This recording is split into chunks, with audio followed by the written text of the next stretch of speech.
Thank you so much for clicking on my video, and if you're returning, welcome back to my channel. Today, we're going to be talking about a few hot topics, but if you are in America, I want to go ahead and say hello and happy Thanksgiving or Family and Friends Day to you.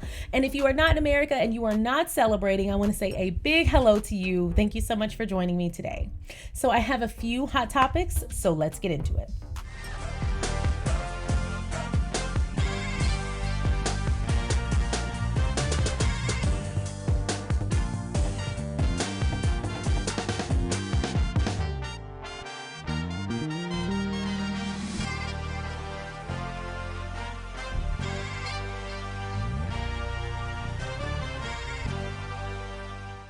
Once again, thank you so much for clicking on my video. If you have not already, feel free to go ahead and like this video, subscribe to my channel, and turn on that notification bell. If you have not already and you are on Patreon, go ahead and like this video and leave a comment for me. And I want to say a huge hello to the friend circle. I want to say a big hello to my Patreon supporters, and I'm going to curtsy to the royal court. Thank you so much for all that you do. And thank you so much for being a member and supporting my channel. To talk about a few articles that I found. Two of them are confirming a lot of my suspicions, which I've talked about here on this platform, and so I'm glad to have an article backing up some of my gut feelings that I've discussed. And then I have another related article regarding the Duke and Duchess of Sussex and their Thanksgiving celebration. So I'm going to go ahead and share my screen, and I'm going to start with this article from bestlifeonline.com, and the title of this article is Prince William's staff, quote, planted stories about Prince Harry's mental health, royal author claims, no coincidence. And this is written by Sharon Naomi Blacksmith, and so yeah, let's jump in. It is no secret that Prince William and Prince Harry have been at odds ever since Meghan Markle came into the picture. I don't like that immediate connection. It almost like in some way blames her, but let's see where the article goes from there. The brothers, once thick as thieves, may have put on a united front for the sake of their family at their grandmother Queen Elizabeth's funeral, but behind the scenes, the only children of King Charles are still very much estranged. There are many reports as to why exactly the brothers have been at odds, the majority of them surrounding Harry's relationship with his now wife. However, according to a new report, the bad blood goes much deeper. A royal author claims that Prince William's staff actually planted stories about Harry's mental health, which sparked the feud between them. Keep reading to learn more and to explore secrets of the royal family. Don't miss these, the biggest royal romance scandals of all time. That's another article. Maybe we'll get into that one day. You know, I'm going to bookmark that. That might be a fun read. 1. Omid Scobie claims William's aides launched a campaign against Harry. Omid Scobie, Prince Harry's biographer, claims that it was no coincidence that on the day Prince Harry confirmed that he and his brother were not getting along, William's aides started a campaign against him centering around his mental health. He discusses it in a new ITV documentary, Harry and William, What Went Wrong. I'm going to have to check that out. 2. He did so in response to Harry's explosive ITV interview, says Scobie. In 2019, during Harry and Meghan's tour of South Africa, Harry confessed to ITV journalist Tom Bradby that he and his brother were on different paths. Meghan also said during the same interview that she was surviving, not thriving, and first made allegations against the family of mistreatment. Quote, "Not many people have asked me if I am okay," she said to him. I remember that. 3. William couldn't comment on the interview, says Scobie. As members of the royal family are supposed to refrain from discussing such matters at a public level, this was shocking for everyone, especially Prince William, and because of the family's policy on not commenting, he couldn't say anything in response. No, he probably couldn't, but I've seen interviews from Charles about his relationship with Diana, so I know that in extreme cases, the royals have spoken out, and so I don't really like using that as an excuse as to why he would plant stories. 4. So according to Scobie, he planted stories about Harry's mental health. According to Scobie, this is why William's team created the narrative that he was worried about Harry's mental health. However, he didn't offer any proof that this in fact occurred. Weasel behavior. Number 5, Scobie says it was no coincidence. Quote, I would say that it was no coincidence that it was shortly after that aired, even the next day, there were some source quotes that came from a senior aide at Kensington Palace saying that William was worried about his brother's mental health, said Scobie. That fed off such an ugly thing for Harry, and it did not go unnoticed. Now, whether William directed that or not, no one will ever know, but it came from his household that he is the boss of.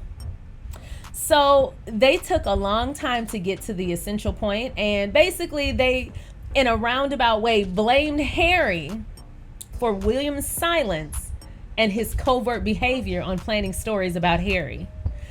What they didn't dig into was why on earth would William take Harry marrying Meghan so personally that he would make it such an issue for Harry?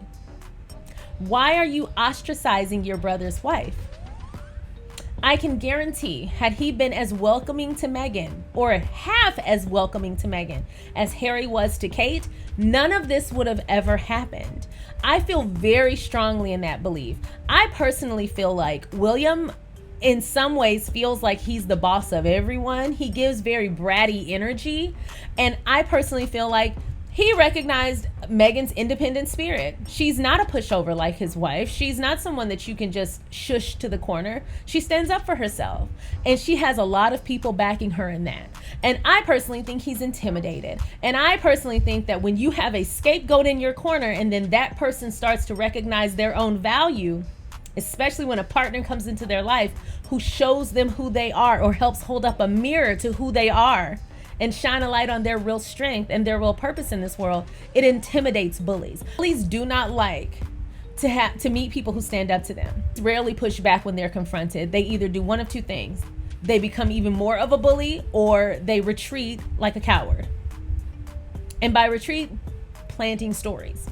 This doesn't sound like good big brother behavior either way, but what the article fails to dig into is, why was William so hell-bent on creating a rift between he and his brother once Harry's wife came into the picture? They were sure to make that connection early in the article, but they never completed the thought. So because he married someone, it made William upset? Dig deeper. Why did that make William upset? Is it because he tried to bully her too? Is it because he and his wife are both mean girls? Why? I would like to see more depth from this article, because it looks like they took literally like 2 paragraphs and stretched it into a full-length article. Not good work. Not good work. So I have another article that I would like to dig into, and it's from Yahoo Life, uk.style.yahoo.com. And the title is, Meghan and Harry knew they would be ostracized for calling out royal family racism, says Kerry Kennedy. This was written by Emma McKenzie. Meghan and Harry knew they would be ostracized after making allegations of racism within the royal family in 2021, Kerry Kennedy said.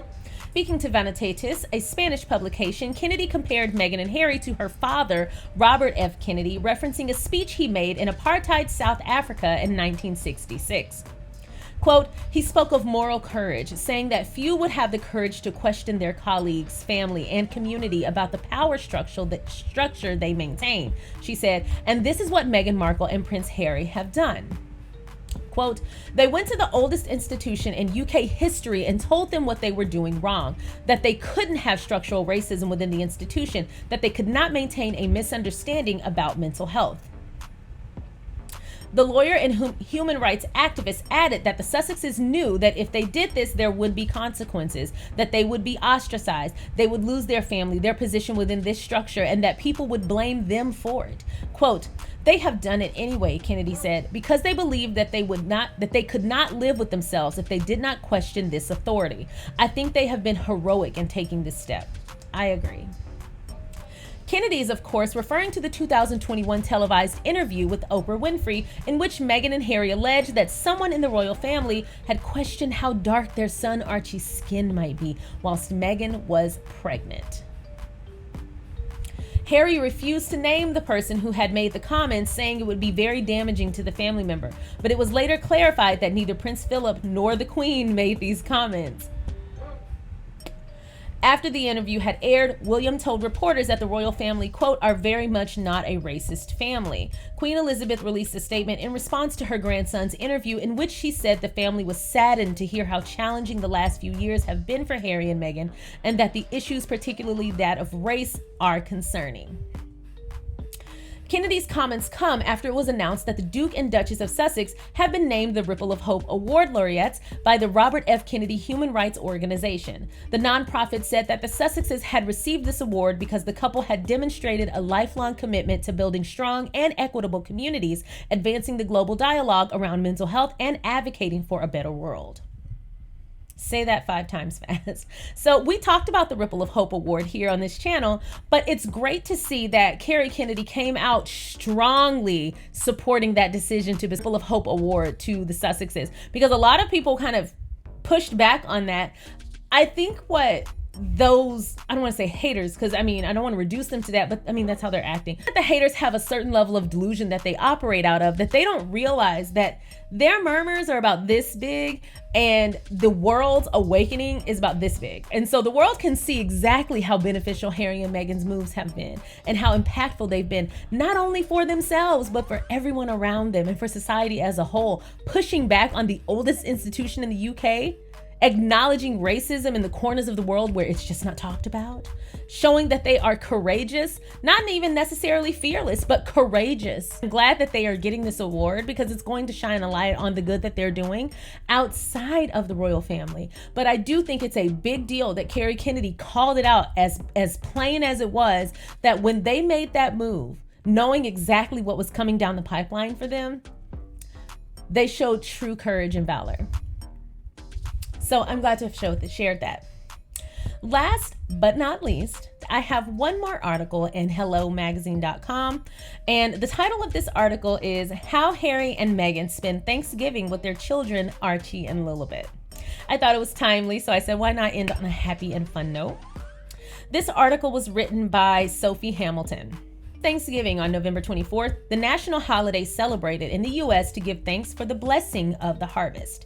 The Duke and Duchess of Sussex and their children Archie, age 3, and Lilibet 1 are known to mark the special day as a family, with Meghan previously telling talk show host Ellen DeGeneres of their plans. In 2021, Meghan revealed, quote, I love to cook. We'll be home and just sort of relax and settle in. It's our second Thanksgiving at home in California, so it will be nice. We imagine the Sussexes' 2022 Thanksgiving will be similar affair, with the family spending time together at home, possibly Meghan's mother Doria joining them and perhaps a few local friends. Ellen is a close friend of Meghan and has attended the Duchess's home Halloween party before, so she could make the guest list, while celebrity pals James Corden and family and Orlando Bloom, Katy Perry, and children also live close by. In 2016, Meghan, who was still starring in the legal drama Suits at the time, posted a picture of herself on Instagram with a large cooked turkey, which is traditional fanfare at Thanksgiving. Quote, oh, that time I roasted a pretty perfect Thanksgiving turkey. The question is, can I do it again? The pressure is on, she wrote in the caption. She previously shared her tips on the perfect Thanksgiving turkey on her since-deleted Instagram account and lifestyle blog, The Tig, and even included ideas for using up leftovers. Meghan wrote on The Tig, my favorite meal with Thanksgiving leftovers is my turkey tortilla soup. It's so satisfying, shakes up your taste buds, and uses all of that glorious leftover turkey, plus a few additional veg. Avoid the crowds for Black Friday, stay in your pajamas all day, and make this palate-pleasing soup. Que rico. We picture Meghan, Harry, and their children all cozy in their PJs together, sitting around playing fun games and enjoying Meghan's delicious homemade turkey leftover soup for lunch. The Duchess also previously spoke of her own Thanksgiving traditions from her childhood on The Tig, writing, despite the contrast of my two worlds growing up, there was a powerful commonality. Both my parents came from little, so they made a choice to give a lot, buying turkeys for homeless shelters at Thanksgiving, delivering meals to patients in hospice care, donating any spare change in their pockets to those asking for it, and performing quiet acts of grace, be it a hug, a smile, or a pat on the back to show ones in need that they would be all right. It appears that the couple are already instilling these kind values in their children. In a recent interview with the cut for the New York Times, Meghan took journalist Allison P. Davis with her to collect Archie from his school, and she documented their ritual in the article. During the ride, she wrote, quote, "If he forgets to say please or thank you, Meghan reminds him of the manners that make the man."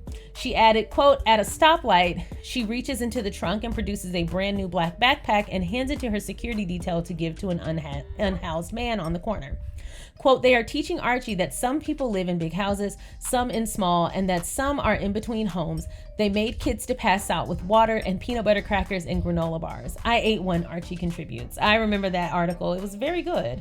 So that was my Sussex scroll. What do you think of, one, the first article detailing why Prince William may or may not have planted stories about Harry's mental health, and the second article of Kerry Kennedy coming out very strong to support the Sussexes in receiving the Ripple of Hope Award?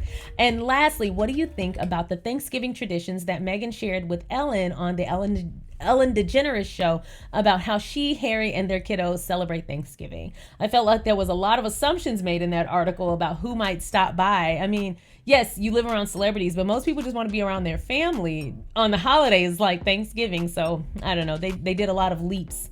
So anyway, that's all I've got for you today. If you are eating a meal with me right now, my lunch did not make it in time and I needed to shoot this video. I didn't want to lose my light. So if you are enjoying Thanksgiving right now, or if you are eating a meal, I hope you are enjoying our kitchen table gossip today. And I hope you are having an amazing holiday. I want to take this time to thank you so much for being a member of my channel, for being a subscriber, for being a frequent viewer, what have you. I really appreciate it. So if you have not already, go ahead and hit that subscribe button. I'm going to give you time to do that. And I'm looking at you, so I know if you didn't do it. I don't know. But if you have not already, hit that subscribe button, hit that like button, and leave a comment and tell me how you're spending your holiday or your random Thursday if you are not celebrating. Once again, I really appreciate all of your support. Every day I post a video Monday through Friday at 5:30 p.m. Eastern. So meet me back here Monday through Friday, even on holidays, for our daily video. Thank you so much for supporting. Feel free to like and subscribe, and I will see you next time. Bye.